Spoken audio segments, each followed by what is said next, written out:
السلام علیکم ورحمۃ اللہ نحمدہ ونصلی علی رسولہ الکریم اما بعد فاعوذ باللہ من الشیطان الرجیم بسم اللہ الرحمن الرحیم رب اشرح لی صدری ویسر لی امری واحلل عقدۃ من لسانی یفقہوا قولی۔ سورہ تبارک، جس کو سورہ الملک بھی کہا جاتا ہے، آج اس کا ترجمہ پڑھتے ہیں۔ بسم اللہ الرحمن الرحیم۔ تبارک الذی بیدہ الملک وہو علی کل شیء قدیر۔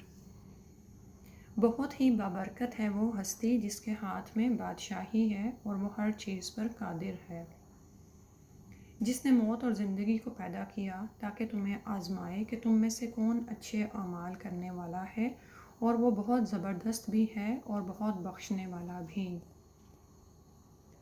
وہ اللہ کہ جس نے بنائے 7 آسمان ایک دوسرے کے اوپر، تم نہیں دیکھ پاؤ گے رحمان کی تخلیق میں کوئی فرق۔ پھر لوٹاؤ نگاہ کو، کیا تمہیں کوئی رخنا نظر آتا ہے؟ پھر لوٹاؤ نگاہ کو بار بار کوئی رخنا ڈھونڈنے کے لیے، پلٹ آئے گی نگاہ تمہاری طرف ناکام تھک ہار کر۔ اور ہم نے سب سے قریبی آسمان کو سجا دیا ہے چراغوں سے، اور ان کو بنا دیا ہے ہم نے شیاطین کو نشانہ بنانے کا ذریعہ، اور ان کے لیے ہم نے تیار کر رکھا ہے جلا دینے والا عذاب۔ اور جو لوگ اپنے رب کا کفر کریں، چاہے وہ انسان ہو یا جنات، ان کے لیے جہنم کا عذاب ہے اور وہ بہت ہی برا ٹھکانہ ہے۔ جب وہ اس میں جھونکے جائیں گے تو اسے سنیں گے دھاڑتے ہوئے، اور وہ بہت جوش کھا رہی ہوگی۔ قریب ہوگا کہ وہ غصے سے پھٹ جائے۔ جب بھی ڈالا جائے گا اس میں کسی ایک گروہ کو، تو اس کے داروغے ان سے پوچھیں گے، کیا تمہارے پاس کوئی خبردار کرنے والا نہیں آیا تھا؟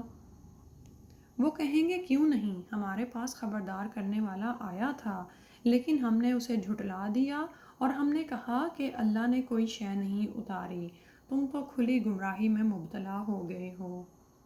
اور وہ کہیں گے کہ اگر ہم سنتے اور عقل سے کام لیتے تو ہم نہ ہوتے ان جہنم والوں میں سے۔ یعنی آپ یہ دیکھیں کہ جہنم میں جانے والے اپنے جہنم میں پھینکے جانے والوں کی وجوہات میں سے کیا وجہ بیان کریں گے۔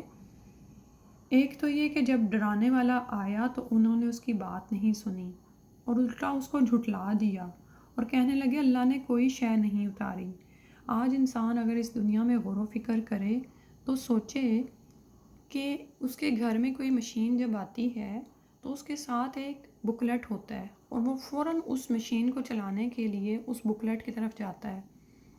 تو اللہ یعنی خالق انسان کے بارے میں اس نے یہ گمان کر رکھا ہے کہ اللہ نے انسان کو پیدا کیا، لیکن اس انسان کو اس دنیا میں کیسے عمل کرنا ہے یہ اللہ بتانا ہی بھول گیا، نعوذ باللہ، یا اللہ نے بتایا ہی نہیں۔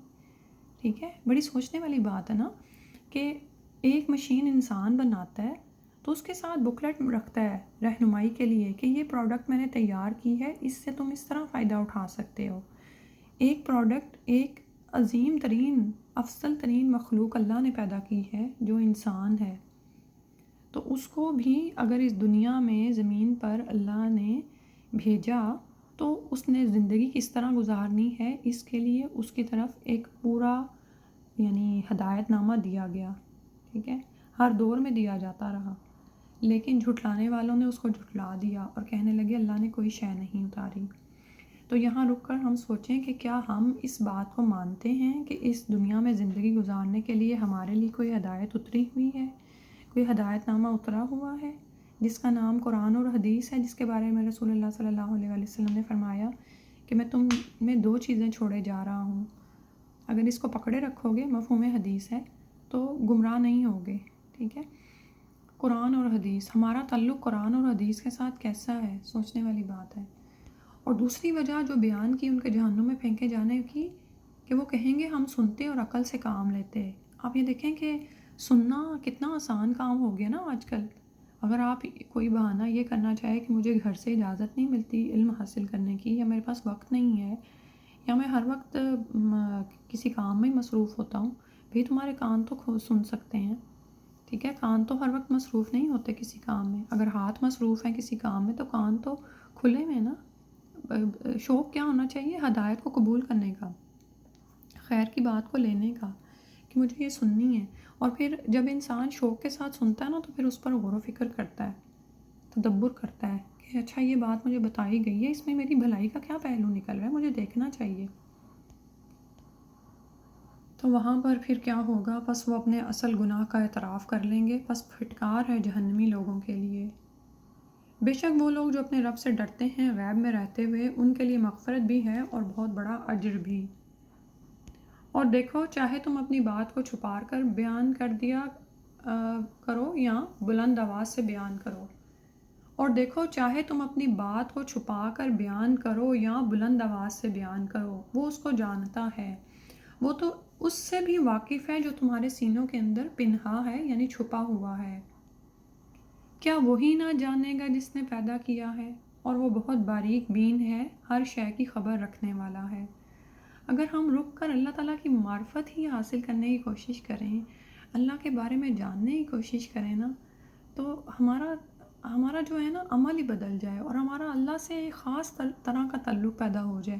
اب یہ دیکھیں کہا جا رہا ہے کہ تم چھپا کر بات کرو یا ظاہر کرو، اللہ تو وہ ہے جو سینوں کے بھید جانتا ہے، یعنی جو تمہارے سینوں میں باتیں آتی رہتی ہیں مختلف طرح کے، وہ بھی اللہ تعالیٰ جانتا ہے۔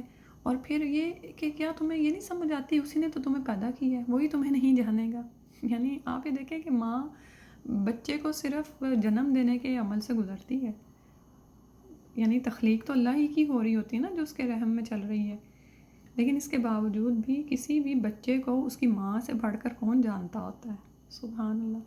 تو تمہیں پیدا خالق نے کیا ہے، خالق ہی نہیں تمہیں جانے گا، وہ بہت باریک بین ہے، ہر شے کی خبر رکھنے والا ہے۔ وہی ہے جس نے تمہارے لیے بنا دیا ہے زمین کو پس، تو تم چلو پھرو اس کے کندھوں کے مابین، یعنی اس میں چلو پھرو کیا کرنے کے لیے، اور اس کے دیے ہوئے رزق سے کھاؤ پیو، اور یاد رکھو کہ تم نے اسی کی طرح زندہ ہو کر جانا ہے۔ کیا تم بے خوف ہو گئے ہو اس سے جو آسمان میں ہے کہ وہ تمہیں زمین میں دھنسا دے اور وہ یکایک لرزنے لگے؟ یعنی تم خالق کو بھول گئے، اتنے بے پرواہ ہو گئے، زمین میں مست ہو، اپنی مرضی کرتے ہو، یا بھول گئے کہ جو آسمانوں میں ہے وہ تمہیں ایک دم سے زمین میں دھنسا دے، جو مالک ہے اس زمین کا۔ کیا تم بے خوف ہو گئے ہو اس سے جو آسمان میں ہے کہ وہ تم پر پتھر برسانے والی آندھی بھیج دے؟ پھر تمہیں معلوم ہو جائے گا کہ میرا خبردار کرنا کیسا تھا۔ اور یقیناً ان سے پہلے والوں نے بھی جھٹلایا تھا، تو کیسا ہوا ان پر میرا عذاب۔ کیا یہ لوگ دیکھتے نہیں پرندوں کو اپنے اوپر اڑتے ہوئے، کبھی پروں کو پھیلائے ہوئے اور کبھی سمیٹے ہوئے، نہیں روکے ہوئے انہیں کوئی فضا میں مگر رحمان، یقیناً وہ ہر چیز کو خوب دیکھنے والا ہے۔ بھلا وہ کون ہے جو تمہارا لشکر بن کر تمہاری مدد کرے رحمان کے مقابلے میں؟ نہیں ہے یہ کافر مگر دھوکے میں مبتلا ہیں۔ پھر بھلا کون ہے وہ جو تمہیں رزق دے سکے اگر اللہ اپنے رزق کو روک لے؟ بلکہ یہ لوگ اپنی سرکشی اور حق سے گریز میں بہت آگے بڑھ گئے ہیں۔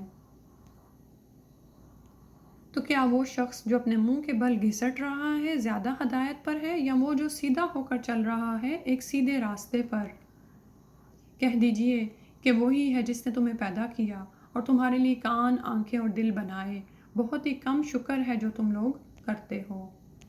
کہہ دیجئے اسی نے تمہیں پھیلا دیا ہے زمین میں اور اسی کی طرف تم اکٹھے کر دیے جاؤ گے۔ وہ کہتے ہیں کب پورا ہوگا یہ وعدہ، اگر تم سچے ہو تو بتاؤ۔ کہہ دیجئے کہ یہ علم تو اللہ ہی کے پاس ہے اور میں تو بس ایک واضح طور پر خبردار کر دینے والا ہوں۔ پھر جب وہ دیکھیں گے اس کو اپنے قریب آتے تو ان کافروں کے چہرے بگڑ جائیں گے اور کہا جائے گا یہ ہے وہ چیز جس کا تم مطالبہ کرتے تھے، یعنی جو یہ نبی صلی اللہ علیہ وسلم کو کہتے تھے نا کہ چلو ہم نہیں مانتے، لاؤ دکھاؤ عذاب ہے کہاں، تو جب وہ آئے گا نا تو ان کافروں کے چہرے بگڑ جائیں گے اور پھر ان کو کہا جائے گا کہ یہ وہ چیز ہے جس کا تم مطالبہ کرتے تھے، تقاضا کرتے تھے۔ اے نبی صلی اللہ علیہ وآلہ وسلم، ان سے کہیے کہ اگر اللہ مجھے اور جو لوگ میرے ساتھ ہیں ان کو ہلاک کر دے یا وہ ہم پر رحم کرے تو کافروں کو دردناک عذاب سے کون بچائے گا؟ اے نبی صلی اللہ علیہ وآلہ وسلم، آپ کہیے کہ وہ تو رحمان ہے، ہم اس پر ایمان لا چکے ہیں اور اسی پر ہمارا توکل ہے، تو ان قریب تمہیں معلوم ہو جائے گا کہ کھلی گمراہی میں کون تھا۔ آپ صلی اللہ علیہ وآلہ وسلم کہیے کہ ذرا سوچو، اگر تمہارا پانی گہرائی میں اتر جائے تو کون ہے جو لائے گا تمہارے پاس صاف نتھرا ہوا پانی؟